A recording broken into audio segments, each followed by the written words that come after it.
Go pour myself another cup of coffee, maybe it's too early. Pinch myself, maybe I'm dreaming. But no, this is actually real. A person actually wrote this that works at ESPN. This is the closest thing ESPN has ever published that is an admission that Caitlin Clark is the driving force, the main reason. I had to stop and blink for a second. I honestly thought I was half asleep. I even considered grabbing another cup of coffee just to be sure my brain was working properly. But no, this was real. Someone at ESPN actually wrote this and approved it for publication. That alone makes it shocking. For the first time, ESPN came as close as it ever has to saying something people have known for years, but were told not to say out loud. Caitlin Clark was the main reason the WNBA exploded in 2024. This wasn't just another carefully worded compliment. It wasn't vague praise buried between paragraphs. It was an admission. A quiet one, sure, wrapped in corporate language, but still unmistakable. And the reaction to it felt like watching someone witness something they never thought they would see. Because what ESPN put in writing was the closest thing yet to the truth finally being acknowledged. The headline itself looked harmless at first. It said that the excitement Caitlin Clark brought from college followed her into the WNBA, leading to a historic year in attendance, viewership, and other major measurements. That part sounded like standard media talk.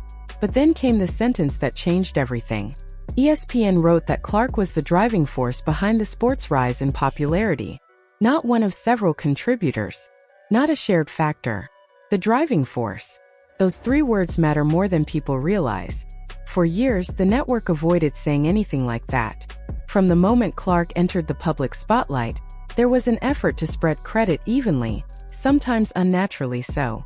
Analysts pushed back whenever someone suggested her impact stood apart. Viewers were told the growth was collective, complex, and impossible to trace to one individual. Yet here it was, in print, finally stated clearly. Of course, ESPN still hedged.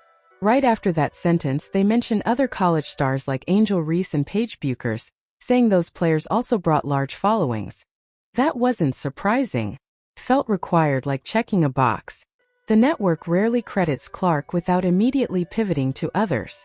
But what mattered more was what came next. ESPN added that over time it became clear Clark was like a rising tide that lifted all boats.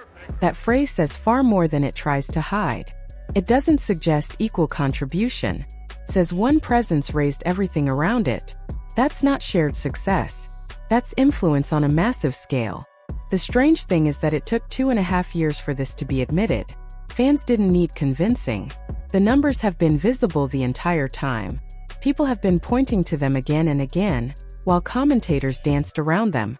But now, for the first time, ESPN stopped dancing. Around the same time, ESPN also published another article explaining why negotiations between the WNBA and its players' union had reached a standstill. The piece listed 11 reasons for the situation. It talked about past agreements, revenue sharing, expansion plans, and travel rules. It was detailed, thorough, and informative on the surface. But when you strip it down, it really boiled down to one thing: Caitlin Clark entered the league. That's the moment everything changed. Attendance doubled. Viewership multiplied. Merchandise sales skyrocketed. The players noticed. The union noticed. They realized they suddenly had leverage they had never had before. That's why this negotiation looks different from every one that came before it. In past labor talks, players accepted modest improvements. Salaries went up slowly. Travel conditions improved a bit. Housing support got better. All of that was progress, but it came without confrontation. This time, the union opted out of the agreement early, 3 years before expiration. That is not a casual decision. That's something you only do when you believe the balance of power has shifted. And it did shift, but not because of gradual growth or long-term planning. It shifted because one player entered the league and changed how many people were watching. During the 2024 season, games involving the Indiana Fever averaged close to 2 million viewers on ESPN platforms. When the Fever weren't playing, that number dropped sharply. After Indiana was eliminated from the playoffs, interest declined again. The finals still performed well by league standards, but even those numbers didn't match what Clark's regular season games were drawing. None of this is opinion. It's data. And that data is what made ESPN's wording so meaningful. They didn't suddenly change their tone by accident.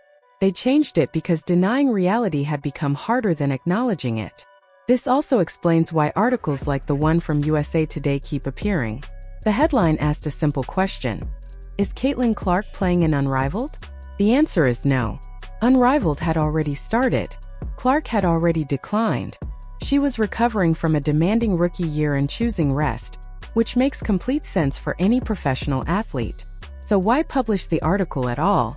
Because her name still brings attention, even when she isn't involved, even when the answer is obvious, even when there is no new information. Media outlets know that including her name increases clicks, even if only slightly. That's how dependent the ecosystem has become. The article itself added nothing. It confirmed she wasn't participating, mentioned her injury recovery, and referenced a Team USA training camp. That content could fit in a single paragraph. Instead, it became a full piece because her name was in the headline. Unrivaled situation adds another layer. The league launched with strong interest in its first year. The concept was exciting. Big names were involved. The idea of a short, intense season during the traditional off-season sounded fresh. But by year 2, ratings dropped. Interest cooled. And suddenly, Clark's name started coming up again in interviews and coverage, even though she wasn't part of the league. That's not strategy. That's desperation. When players or executives mention conversations with Clark that never led anywhere, and only bring them up publicly months later, it doesn't look like outreach. It looks like name-dropping. And fans notice the difference.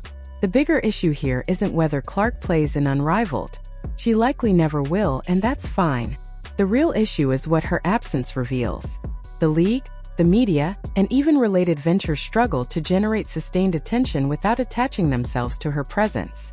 This puts everyone in an uncomfortable position. The players' union cannot openly admit that one person drove most of the growth. Doing so would weaken their collective stance and create internal tension. The owners, however, see the numbers clearly. They know which games sold out. They know which jerseys flew off shelves. They also know what happens if that one player misses time or steps away. That's why negotiations stalled. The players are negotiating based on record growth. The owners are questioning whether that growth is repeatable. Both sides are acting rationally based on what they see. ESPN's quiet admission matters because it confirms what the owners already know, and what fans have been saying. Caitlin Clark is not just a star player. She is the center of the league's media gravity. Everything bends toward her presence, whether she is on the court or not. This creates long-term questions the WNBA has never faced before. How do you structure contracts when one athlete has such an outsized effect on revenue? How do you promote balance when one name determines national coverage?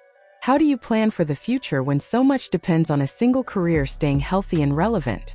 These are not easy questions, and pretending they don't exist won't solve them.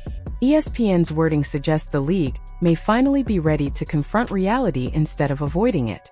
It took years of denial, deflection, and careful language to get here. But once you say someone was the driving force, you can't walk it back. Every decision from here on out has to acknowledge that truth. And that's why this article matters. Not because it praises one player, but because it signals a shift. The conversation is changing. Slowly, reluctantly, but unmistakably.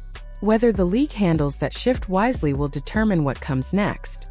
So the real question isn't whether Caitlin Clark will play in another league. It's whether the WNBA can build something lasting without pretending her impact never existed. Because now that ESPN has said it out loud, everyone else has to deal with it too.